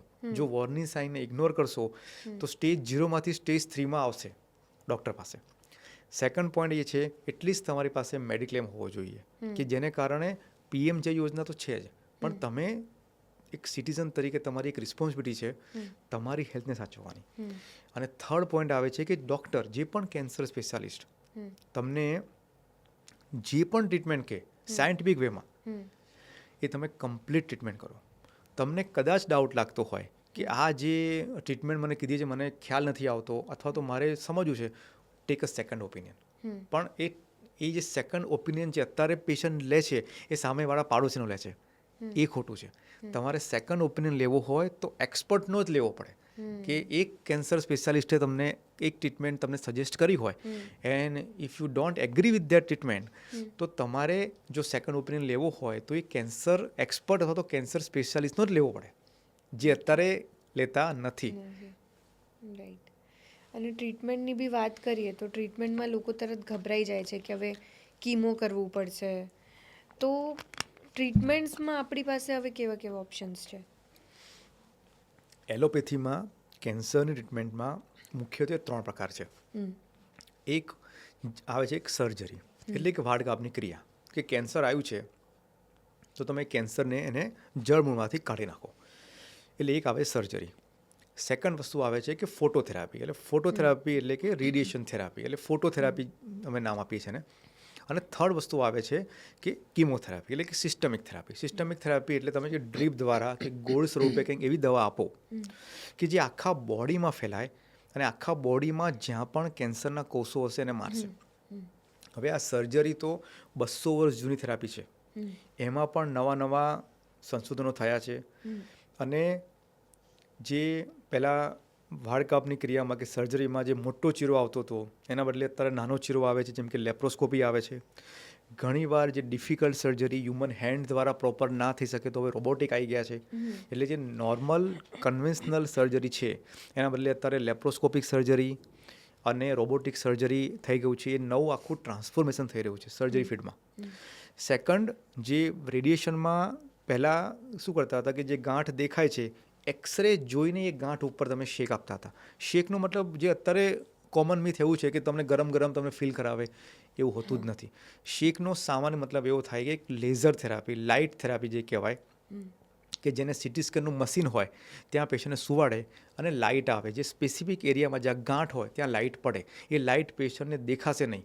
અને યુઝ્યુઅલી જો ગાંઠને કમ્પ્લીટલી ઓગાળી દેવાની હોય તો એમાં યુઝ્યુઅલી 25 થી 30 જેવા શેક આવતા હોય છે, જેમાં 12 કે 15 શેકમાં પેશન્ટને ખબર પણ ના પડે કે મને રોજ શેક આપવામાં આવે છે. હવે એ જે શેક પહેલાં આપતા હતા એ કેવી રીતે કરતા હતા કે સમજો કે પહેલાં ફેફસામાં ગાંઠ હોય તો ખાલી એક્સરેમાં જે ડોટ દેખાય એને જોઈને લોકો શેક આપતા હતા. એમાં ઘણા બધા ચાન્સીસ એવા હતા કે આજુબાજુમાં સ્પ્રેડ થાય અને સાઇડ ઇફેક્ટ થઈ શકે. હવે એવી નવી ટેકનોલોજી આવી છે કે તમે સીટી સ્કેનમાં જોઈને અને ફેફસા શ્વાસ કરતી વખતે ઉપર નીચે બી થાય છે તો એની આખી તાલમેલ સાથે ગાંઠ પર જ ખાલી શેક અપાવે એ રીતનું અત્યારે સંશોધનો થયા છે, જેને કારણે સાઇડ ઇફેક્ટ ઓછી થઈ રહી છે. જેને કારણે જે વાઇટલ ઓર્ગન છે, જેમ કે જે કરોડરજ્જુ છે પાછળના ભાગમાં અથવા તો હાર્ટ છે, એને પણ ડેમેજ થતો નથી. અમારી વાત કરીએ, બેઝિકલી અમે મેડિકલ ઓન્કોલોજી સાથે ડીલ કરીએ છીએ. એટલે અમે કેન્સરને ક્યોર કરવા માટે કિમોથેરાપી આપીએ છીએ, ટાર્ગેટેડ થેરાપી આપીએ છીએ, ઇમ્યુનોથેરાપી આપીએ છીએ. તો અમારી વખતે આજથી 10-15 વર્ષ પહેલાં ખાલી કિમોથેરાપી જ હતી કે કેન્સરને મારવા માટે જે સિસ્ટમિક થેરાપી જે કહેવાય છે એ કિમોથેરાપી જ હતી. અત્યારે જે નવી થેરાપી આવી છે ટાર્ગેટેડ થેરાપી, જે ગોળી સ્વરૂપે આવે છે, ઇન્જેક્શન સ્વરૂપે આવે છે. ટાર્ગેટેડ થેરાપી એટલે શરીરના સ્પેસિફિક કોષો ઉપર જ અસર કરે, જેને કારણે આજુબાજુના જે સામાન્ય કોષો હોય એને નુકસાન ના કરે. અને નવી ઇમ્યુનોથેરાપી એટલે જે કેન્સરને મારવા માટે હ્યુમને બનાવેલી છેલ્લામાં છેલ્લી દવા જે અમે કહીએ છીએ એ પ્રમાણે ઇમ્યુનોથેરાપી કહેવાય. કે ઇમ્યુનોથેરાપી એ રીતે એક્ટ કરે છે કે શરીરની ઇમ્યુનિટી વધારે છે. ઇમ્યુનિટી વધારીને બોડીના જે ઇમ્યુનિટીવાળા જે કોષો છે એ જ કેન્સરના કોષોને મારે છે અને એને કારણે સાઇડ ઇફેક્ટ બહુ જ ઓછી થાય છે. એટલે આટલા 3 પ્રકારના થેરાપેટિક ઓપ્શન થયા. એક થયું સર્જરી એટલે વાળકાપની ક્રિયા, સેકન્ડ આવે છે રેડિયેશન થેરાપી, અને થર્ડ આવે છે સિસ્ટમિક થેરાપી જે કહેવાય, જેને કારણે કંઈ પણ ગોળી કે તમે ડ્રીપ આપો, ઇન્જેક્શન આપો, જે આખા બોડીમાં જઈને કેન્સરના કોષોને મારે. ઓકે. અને કિમોથેરાપીના સાઇડ ઇફેક્ટ્સ બી છે કે વીકનેસ આવે, અમુક લોકોને હેર લોસ થાય, અને એ વસ્તુની લાઈફસ્ટાઈલમાં કેવી રીતે શું સાઇડ ઇફેક્ટ્સ છે હેર લોસની કે વીકનેસની? આ બહુ કોમન સવાલ હોય છે. સૌથી જ્યારે પણ અમે કિમોથેરાપી ચાલુ કરીએ છીએ પેશન્ટને ત્યારે પહેલો સવાલ એવો જ આવે છે કે સાહેબ વાળ તો નહીં ઉતરે ને? તો અમે પેશન્ટ કહેતા હોઈએ છીએ કે શરીરમાં 300 પ્રકારના કેન્સર છે અને 300 પ્રકારના કેન્સરને મારવા માટેની 300 પ્રકારની કિમોથેરાપી છે. દરેક કિમોથેરાપીમાં વાળ ના ઉતરે. એટલે આ એક જે મિથ છે કે કોઈ પણ દવા આપો કેન્સરની તો વાળ ઉતરી જાય, એ એક મિથ જ છે, એક માન્યતા છે. એ હકીકત નથી. જેમ કે બ્રેસ્ટ કેન્સરમાં અમે જે દવા આપતા હોય છે એમાં યુઝ્યુઅલી વાળ ઉતરતા હોય છે. બીજા બધા કેન્સરમાં કદાચ વાળ ના પણ ઉતરે. એટલે દરેક કેન્સરની કિમોથેરાપીમાં વાળ ઉતરે જરૂરી નથી. અને દરેકનો ડોઝ અલગ અલગ હોય. જેમ કે મેલેરિયા થયો હોય કે તાવ આવ્યો હોય તો ડૉક્ટર જે દવા આપે તાવની, જેમ કે પેરાસિટામોલ છે, તો એ પેરાસિટામોલનો ડોઝ દરેક દર્દીમાં ઓલમોસ્ટ સેમ જ હશે. જેમ કે એજ 30 યરથી લઈને તમે 55ની એજ જુઓ તો ઓલમોસ્ટ સેમ જ એનો ડોઝ હશે. પણ કેન્સરની કિમોથેરાપી જે છે એનો ડોઝ અલગ અલગ હશે. અમે કેન્સરની કિમોથેરાપીનો ડોઝ દર્દીના વેઇટ અને હાઇટ પ્રમાણે અલગ અલગ આપીએ છીએ. એટલે કે દર્દીનું હાઇટ અને વેઇટ અલગ અલગ હોય તો એનો કેન્સરનો ડોઝ પણ અલગ અલગ હશે. સેકન્ડ પોઈન્ટ, માનો કે કોઈ દર્દીને સાઇડ ઇફેક્ટ થઈ તો અમે ડોઝ ઓછો આપીએ છીએ. એટલે ડોઝ તમે ઓછો બી કરી શકાય, ડોઝ ડિલે બી કરી શકાય. કે માનો કે યુઝ્યુઅલી કોઈ જે કિમોથેરાપી હોય છે 21 દિવસે આપવાની હોય કે દર 14 દિવસે આપવાની હોય છે, તો કદાચ પેશન્ટને સાઇડ ઇફેક્ટ થાય તો અમે ડોઝને ડિલે કરીએ, એટલે 21 દિવસના બદલે 28 દિવસે આપીએ. અને અમારી પાસે અત્યારે ટેકનોલોજી પ્રમાણે જેમ કે કિમોથેરાપીનો જે મોલિક્યુલ્સ છે એ તો સેમ જ છે, જે આજથી 50-60 વર્ષ જૂનો હતો એવો જ છે. એમાં પણ ઘણા બધા ચેન્જીસ થયા છે, પણ કિમોથેરાપી આપતા પહેલાં અને કિમોથેરાપી આપ્યા પછી જે દવાઓ અમે આપીએ છીએ એ કુશન તરીકે કામ કરે છે. એને કારણે પણ ઘણા બધા દર્દીઓને સાઈડ ઇફેક્ટ ઓછી થઈ રહી છે. એટલે કિમોથેરાપીથી સાઈડ ઇફેક્ટ થાય, કિમોથેરાપીથી પેશન્ટ સહન જ ના કરી શકે, એકવાર કિમોથેરાપી લો તો પથારીમાંથી ઊભો જ નહીં થઈ શકે, અત્યારે જેવો છે એના કરતાં બી પેશન્ટ ખરાબ થઈ જશે, એ જે મિથ છે એને અમે કોન્સ્ટન્ટલી પોઝિટિવલી એને દૂર કરી રહ્યા છે. એનો જવાબ એક જ છે કે દરેક કિમોથેરાપી દરેક કેન્સરના પેશન્ટ માટે અલગ અલગ હોય છે. કિમોથેરાપીની જો દર્દીને સાઈડ ઇફેક્ટ થાય તેનો ડોઝ ઓછો કરી શકાય, ડોઝ ડિલે કરી શકાય, અને અમારી પાસે એવી અલગ અલગ મેથડ છે જેને કારણે કિમોથેરાપીની સાઈડ ઇફેક્ટ ઓછી કરી શકાય. કિમોથેરાપી આપતા પહેલાં અને કિમોથેરાપી આપ્યા પછી એવી અમુક નવી દવાઓ એવી આવી છે જેને કારણે પેશન્ટને કિમોથેરાપીની સાઈડ ઇફેક્ટ એકદમ ઓછી કરી શકાય એમ છે. ઓકે. એક બીજી વાત કે ટ્રીટમેન્ટ પછી બધાના માઇન્ડમાં જે બી પેશન્ટ હોય કે ઘરવાળા હોય એ લોકોના માઇન્ડમાં એવું ક્વેશ્ચન આવે છે કે ટ્રીટમેન્ટ પછી લાઈફસ્ટાઈલ નોર્મલ થઈ શકશે કે નહીં. આ કોમન ડાઉટ છે. તો મારે ક્વેશ્ચન છે કે કેન્સર પછી ક્વોલિટી ઓફ લાઈફ, ટ્રીટમેન્ટ પછી ક્વોલિટી ઓફ લાઈફ કેવી હોય છે? કેન્સર પછીની જે ક્વોલિટી ઓફ લાઈફ હોય છે ઓલમોસ્ટ નોર્મલ હોય છે, અને એના પોઝિટિવ ને નેગેટિવ બંને આસ્પેક્ટ છે. પોઝિટિવ આસ્પેક્ટ એવું છે કે પેશન્ટ કમ્પ્લીટલી નોર્મલ થઈ જશે, એબ્સોલ્યુટલી નોર્મલ. જેમ કે બ્રેસ્ટ કેન્સરનું પેશન્ટ છે, સ્ટેજ 2માં આવ્યું છે, ક્યારેક અમે કિમોથેરાપી આપીએ પછી સર્જરી તો આવે જ, સર્જરી થઈ ગયા પછી અમુક પેશન્ટને રેડિયેશન આવે. આખી જે ટ્રીટમેન્ટનો ડ્યુરેશન હોય છે એ 6 to 8 મંથનો હોય છે. ઘણા પેશન્ટને ઓરલ હોર્મોનલ થેરાપી અમે આપીએ તો એ ગોળીની સાઈડ ઇફેક્ટ હોતી નથી, પણ એ જે ક્રુશિયલ પીરિયડ હોય છે 6 to 8 મંથનો, એના પછી પેશન્ટ એબ્સોલ્યુટલી નોર્મલ હોય છે. એટલે કે ક્વોલિટી ઓફ લાઈફ પેશન્ટની જે નોર્મલ પર્સન હોય ને એના જેવી જ હોય છે. આ થઈ ગઈ પોઝિટિવ વાત. હવે વાત છે કે નેગેટિવ વાત. નેગેટિવ વસ્તુ એ છે કે કેન્સરને ક્યોર થઈ ગયા પછી કેન્સરનું પ્રમાણ બોડીમાં સાયલન્ટ રૂપે એટલે કે સ્ટેમ સેલ રૂપે હોઈ શકે છે. એના માટે પણ ચેકઅપ કરાવવું જ જરૂરી છે. ઘણા પેશન્ટ એવા હોય છે કે જે પોતાને એબ્સોલ્યુટલી નોર્મલ માને છે, જેને કારણે ડૉક્ટર પાસે ફરીથી જાય નહીં અથવા તો બીવે કે મારી પાસે અમુક ટેસ્ટ કરાવશે અને ટેસ્ટ કરાવશે એમાં જો પકડાયું તો પાછા ગયા. એવી જે મિથ હોય છે એ એકચ્યુઅલી નેગેટિવ છે. અને અમે જોઈ રહ્યા છીએ કે પેશન્ટો પછી ફોલોઅપમાં આવતા નથી. સાહેબ મને તો મટી ગયું છે, હવે મને કંઈ થવાનું નથી. એ હું એવું સમજું છું કે એ આમ તો પેશન્ટ માટે પોઝિટિવ ગણી શકાય, પણ એઝ અ સમાજ માટે નેગેટિવ કહેવાય, કેમ કે પછી જ્યારે રોગ પાછો આવે છે, જે પેલા ગુંડા તત્વો જે ફરીથી પાછો હુમલો કરે છે, ત્યારે આપણી પાસે પછી ચાન્સીસ ઓછા હોય છે. એટલે દરેક કેન્સરના દર્દીની એક સલાહ છે કે ટ્રીટમેન્ટ થઈ ગયા પછી પણ એટલીસ્ટ તમારે 5 વર્ષ સુધી જે પણ કેન્સરના ડૉક્ટરની ટ્રીટમેન્ટ કરી હોય એની સાથે સંપર્કમાં રહેવાની જરૂર છે. શરૂઆતના પીરિયડમાં અમે એવરી 3 મંથલી બોલાવીએ છીએ, પછી 6 મંથલી બોલાવીએ છીએ અને પછી યરલી બોલાવીએ છીએ, પણ એટલીસ્ટ 5 વર્ષ સુધી તમારે ડૉક્ટરના ફોલોઅપમાં રહેવું જોઈએ. ઓકે. એનાથી જ રિલેટેડ બીજો સવાલ કે કેન્સર પાછો આવશે કે નહીં, આ બી એક કોમન ડાઉટ હોય છે. તો એક કોમન ક્વેશ્ચન કે કેન્સર પછી જે રિકરન્સનો ચાન્સીસ છે એ કેટલો હોય છે? એ ડિપેન્ડ કરે છે કે તમારું સ્ટેજ કયું છે, એ ડિપેન્ડ કરે છે કે તમને કયા પ્રકારનું કેન્સર છે, અને એ ડિપેન્ડ કરે છે કે તમે ટ્રીટમેન્ટ કમ્પ્લીટ કરી છે કે નહીં. હવે તમે જુઓ કે સ્ટેજ 0 કે સ્ટેજ 1નું કેન્સર હોય તો ઓલમોસ્ટ એમાં 90% ક્યોર રેટ હોય છે, અને એમાં દર્દી નિશ્ચિત થઈ જાય તો એ ચાલે પણ ખરા. પણ માનો કે સ્ટેજ 3 અને સ્ટેજ 4નું બોર્ડર લાઇન હતું અને તમે મલ્ટી મોડાલિટી ટ્રીટમેન્ટ કરી અને તમે ટ્રીટમેન્ટ ક્યોર થઈ ગયા છો, હવે તમે ડૉક્ટરે તમને ડિક્લેર કર્યા છે કે તમે હવે નોર્મલ છો, એવા પેશન્ટના ચાન્સીસ ઓલમોસ્ટ 50-60% હોય છે ક્યોર થવાના, પણ 40% એવા હોય છે કે વિધિન 5 યરમાં રોગ પાછો આવી શકે. એટલે ડૉક્ટરના સંપર્કમાં રહેવું જ જરૂરી છે. ત્રીજું મેં કીધું એ પ્રમાણે કે એણે ટ્રીટમેન્ટ કમ્પ્લીટ કરી છે કે નહીં. જે મેં કીધું કે સર્જરી કરી નાખી, જીભનું કેન્સર થયું, સર્જરી હોંશે કરી નાખશે, પછી શેકનું આવશે, સર્જરીનો રિપોર્ટ આવે, ડૉક્ટર એ રિપોર્ટ જોયા પછી એવું કે આમાં તમારે શેક લેવાની જરૂર છે, તો દર્દી ના પાડી દે કે ના મારે શેક લેવો જ નથી, મને બીક બહુ જ છે, મેં સામેવાળાનું મારા ફેમિલીમાં જોયું હતું બહુ જ રીબાવ્યું હતું, તો હું શેક નહીં લઉં.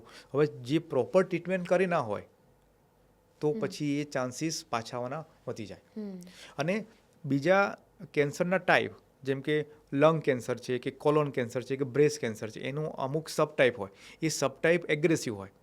એગ્રેસિવ સબ ટાઈપમાં વધારે તમારે વોચ રાખવી પડે અને પાછા આવવાનું જોખમ વધારે હોય. એમાં તમારે વધારે ધ્યાન રાખવું પડે અને ડૉક્ટર સાથે ફ્રિકવન્ટ ફોલોઅપમાં બી રહેવું પડે.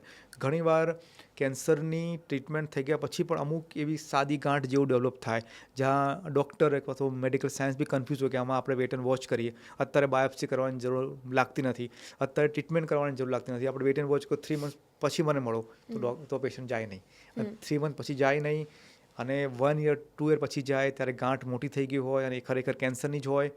એટલે એ રીતે પેશન્ટ તરફથી જો નેગ્લિજન્સી થાય તો કેન્સર પાછા આવવાના ચાન્સીસ વધી જાય છે. અને ઘણીવાર ફેમિલીને એ તો બીક હોય જ છે કે ભાઈ અમારા ફેમિલી મેમ્બરને કેન્સર આવી ગયું છે, પણ અમુક વાર એવું બી હોય છે માઇન્ડમાં કે અમને આ વસ્તુ ના આવી જાય કે અમને તો કંઈ એનો ચેપ નહીં લાગી જાય, તો આ કન્ટેજિયસ છે કેન્સર? બહુ જ કોમન મિથ છે આ, અને દરેક ઓલમોસ્ટ 50% પેશન્ટ અમને આ પૂછે છે કે સાહેબ સાથે રહીએ, સાથે નાનું છોકરું બી છે તો મને કિમોથેરાપી ચાલુ છે તો છોકરામાં કે થશે નહીં ને. એક સૌથી પહેલી વસ્તુ એ છે કે કેન્સરના દર્દીને કમ્પેશન અને સપોર્ટની જરૂર છે. મેન્ટલ સપોર્ટ સૌથી વધારે સારો. એટલે કે કેન્સરનું પેશન્ટ જો ફેમિલી સાથે હશે તો ક્યોર થવાના ચાન્સીસ સૌથી વધારે અને એની ઇમ્યુનિટી બૂસ્ટઅપ પણ થશે. એટલે કેન્સરનો દર્દી હોય તો સાથે જમી શકાય, સાથે રહી શકાય, સાથે સૂઈ શકાય, એક જ થાળીમાં ખાઈ શકાય. ઇવન ધારો કે 4 જણા રહેતા હોય ફેમિલીમાં, એક જણને કેન્સર થાય તો જે પેશન્ટને શરદી થઈ છે, કોમન કોલ્ડ થયું છે, એ કોમન કોલ્ડવાળા ફેમિલી મેમ્બરે કેન્સરના પેશન્ટથી દૂર રહેવું જોઈએ કે જેને કારણે એનું ઇન્ફેક્શન એને થઈ શકશે. એ કેન્સરના પેશન્ટની ઇમ્યુનિટી ઓછી હોય. એટલે જે આને કોમન કોલ્ડ છે, જે રૂટીનમાં આપણે કોમન ફ્લૂ જેવું થતું હોય છે, પણ એ પેશન્ટને કદાચ ન્યુમોનિયા થઈ શકે. એટલે એ ધ્યાન એ ફેમિલી મેમ્બરે રાખવાની જરૂર છે કે જો બહુ ખાંસી, શરદી, તાવ એને આવ્યો હોય તો એને એ કેન્સરવાળા દર્દી દૂર રહેવાની જરૂર છે, જેને કિમોથેરાપી ચાલુ છે, જેને કારણે એ દર્દીનું ઇન્ફેક્શન પહેલાંમાં ના જાય. એક મારા મનમાં સવાલ આવ્યો છે કે કેન્સર થવાના કોમન માણસને, જેમ કે હું છું કે અહીંયા બધા અમે લોકો બેઠા છીએ, તો એ લોકોને કેન્સર થવાના પ્રમાણ કે ચાન્સીસ કેટલા છે? જો જે ડેટા અત્યારે એવું કહે છે ને કે ઇન્ડિયામાં 11% ચાન્સીસ એવું છે કે કોઈ પણ એક માણસને લાઈફ લોંગ કેન્સર થઈ શકે. હવે એને તમે કોમનલી કેવું હોય ને તો એવું કહી શકાય કે 9માંથી 1 જણને કેન્સર થાય છે, એવો એક ડેટા છે. એટલે કે 9માંથી કે જે પણ ઇન્ડિયામાં 9 જણ છે એમાંથી 1 જણને કેન્સર થાય. અને કોઈ એક માણસની વાત કરવી હોય તો 10 to 11% ચાન્સીસ છે કે એને લાઈફ લોંગ કેન્સર થાય. એટલે આમ જોવા જઈએ તો ચાન્સીસ ઓછા છે, એટલા બધા વધારે નથી.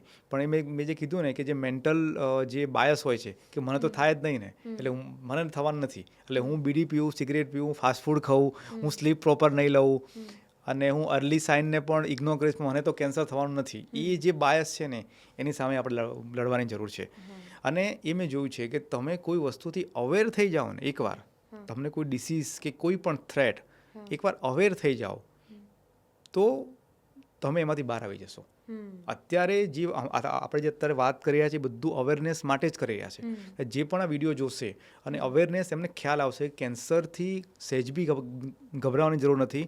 એ કોમન મિથ એ લોકો સાંભળશે, કોમન અર્લી સાઇન્સ સાંભળશે, તો જેને કારણે પોતાનામાં અથવા તો પોતાના ફેમિલી મેમ્બરમાં કે સમાજમાં પણ આવું થતું હશે તો એ આપણી વાતને પ્રોક્લેમ કરીને કહેશે બહાર કે ના કેન્સરથી ગભરાવાની જરૂર નથી, કેન્સર મટી શકે એમ છે, નવી નવી દવાઓ અવેલેબલ છે. જેમ કે બહુ બધા લોકો છે જે કેન્સરથી જઈ ચૂક્યા છે, ગુજરી ચૂક્યા છે, તો એ લોકો અમુક લોકો બહુ કોન્ફિડન્ટ થઈ જાય છે અને સ્ટ્રોંગ થઈ જાય છે, તો એ લોકોને આપણે સર્વાઈવર કહીએ. એટલે જે કેન્સર સર્વાઈવર્સ છે એ લોકો બહુ બધી સ્ટોરીઝ બધી જગ્યા કહેતા હોય છે અને ફેમિલીમાં બી કે સોશિયલી બી એ લોકો જાય તો કેન્સર સર્વાઈવર્સની જે સ્ટોરી છે એ બીજા લોકો માટે મોટિવેશન બની શકે? ડેફિનેટલી બહુ જ મોટિવેશન. અમને ખ્યાલ છે કે અમે કદાચ જે દર્દીને એટલું પ્રોપર કાઉન્સેલિંગ ના કરી શકીએ, જેમ કે દર્દી અમને એવું પૂછે કે તમને કે આ હું દવા લઈશ તો મને સાઈડ ઇફેક્ટ થશે, અમે પ્રોપર સાયન્ટિફિક વેમાં બી સમજીએ ને તો બી એટલો દર્દીને વિશ્વાસ ના આવે જેટલો અમે એવું કહીએ કે જો તમારા આ ઓપીડીમાં બીજું પેશન્ટ છે અને તમે એમને પૂછી જુઓ, તમારા જેવું જ કેન્સર એમને થયું છે, એમને અત્યારે ક્યોર થઈ ગયું છે. આટલી વાતથી એનામાં ડબલ કોન્ફિડન્સ આવે છે અને એ પેશન્ટ એક કહેવાય ને કે ટેસ્ટામેન્ટ કહેવાય કે એક સાબિતી છે કે એ પેશન્ટ આ જે નવા પેશન્ટ જોડે વાત કરશે ને તો એનો કોન્ફિડન્સ ડબલ થશે, એનો કોન્ફિડન્સ બૂસ્ટ થશે. અમારો ઓવરઓલ પ્લાન એવો બી છે કે અમે આવા કેન્સર સર્વાઈવર ગ્રુપને પ્રમોટ કરીએ અને કેન્સર સર્વાઈવર જેટલા વધશે એટલું સમાજમાં પોઝિટિવિટી અને હોપ પણ વધશે કે ના આ કેન્સર મટી શકે એમ છે. કેમ કે કેન્સર સર્વાઈવર પોતપોતાની સ્ટોરી કહેશે તો એને કારણે પણ સમાજમાં કેન્સર સામે લડવાની અવેરનેસ આવશે અને એને કારણે જાગૃતિ આવશે. હવે આઈ થિંક ઘણી બધી વસ્તુઓ તમે અત્યારે બતાવી છે કેન્સરને લીધે કે અવેરનેસ કેટલી ઇમ્પોર્ટન્ટ છે. હવે મારી રિક્વેસ્ટ છે કે તમે અમારી ઓડિયન્સને એક ડિરેક્ટ મેસેજ આપો કે જે કેન્સરથી ગુજરી ચૂક્યા છે કે એ લોકોને નવું ડિટેક્ટ થયું હોય કે જેને નથી, એ લોકોને બી કેટલું ધ્યાન રાખવું જોઈએ, શું વસ્તુઓનું ધ્યાન રાખવું જોઈએ કે એમને કેન્સર ના થાય અને જેને થયું હોય એ કેવી રીતે ધ્યાન રાખી શકે અને રિકર ના થાય એના માટે શું કરી શકે, એ ડિરેક્ટ મેસેજ તમે પ્લીઝ. એટલે કેન્સરના ડૉક્ટર તરીકે હું બે વસ્તુ કહીશ. એક વસ્તુ કે જે કોમન પોપ્યુલેશન છે કે જે કેન્સરની અવેરનેસ જ અત્યારે જુએ છે, તો એમાં જે અમે અત્યારે ડિસ્કસ કર્યું એ પ્રમાણે કેન્સરને કમ્પ્લીટલી પ્રિવેન્ટ કરી શકાય છે. અને અમારા એલોપેથીમાં બેઝિક વસ્તુ એ છે કે prevention is better than cure. એટલે કે તમે પ્રોપર ડાયટ લેશો, એક્સરસાઇઝ કરો, સ્લીપ પ્રોપર લો અને બેડ હેબિટથી દૂર રહો તો તમે કેન્સરને પ્રિવેન્ટ કરી શકો એમ છો. સેકન્ડ મેસેજ જે મારો છે એ જે કેન્સરની ટ્રીટમેન્ટ જે દર્દી લઈ રહ્યા છે એના માટે છે. અત્યારે નવી ટેકનોલોજીથી કેન્સરને મટાડી શકાય એમ છે, એટલે સહેજ પણ ગભરાવાની જરૂર છે નહીં. અને ટ્રીટમેન્ટની અમુક ટેમ્પરરી સાઇડ ઇફેક્ટ હશે, એનાથી પણ ગભરાવાની જરૂર નથી. તમે ડૉક્ટર જોડે વાત કરો તો તમને દવાઓ બી એવી આપશે જેને કારણે તમને સાઇડ ઇફેક્ટ ઓછી થશે અને એ ડ્યુરેશન બી ઘટાડી શકાય છે. એટલે ચાલો સાથે મળીને કેન્સરને હરાવીએ. કેન્સરથી ગભરાવાની સહેજ બી જરૂર નથી, કેન્સરને હરાવવાનું છે. અને કેન્સર એટલે કેન્સર નહીં પણ કેન્સરને આપણે હરાઈશું. Thank you. આજના પોડકાસ્ટમાં આપણે સમજ્યા કે કેન્સર એક બીમારી છે પણ એ આપણા માટે એક લડાઈ બી છે જેને આપણે હારવી નથી બલકે આપણે ફાઇટ કરીને એને જીતવું છે. એનાથી આપણે ડરવું નથી. આજના એપિસોડમાં ડૉક્ટર ગૌરંગ મોદીએ આપણને ક્લિયરલી કહી દીધું છે કે રાઇટ ટ્રીટમેન્ટ, રાઇટ ટાઈમિંગ અને રાઇટ માઇન્ડસેટ સાથે આપણે આ બીમારીથી લડી શકીએ. જે આપણને વિચારવું નથી એક બીમારી છે, એક ફાઇટ છે આપણા બધા માટે. જેને નથી એને બી શું વસ્તુઓનું ધ્યાન રાખવું છે એ બી એમને કહી દીધું છે અને જેને છે એના રાઇટ ટ્રીટમેન્ટ અને રાઇટ કાઉન્સેલિંગ, ફેમિલી મેમ્બર્સનું સાથ કેવી રીતે મળવું જોઈએ એ બી એમને આજે આપણને કીધું છે. તો આ હતો એક્સપર્ટ પોડકાસ્ટ જ્યાં હેલ્થની વાત ફિયરથી નહીં પણ સ્ટ્રેન્થ અને ક્લેરિટીથી થાય છે. Thank you so much.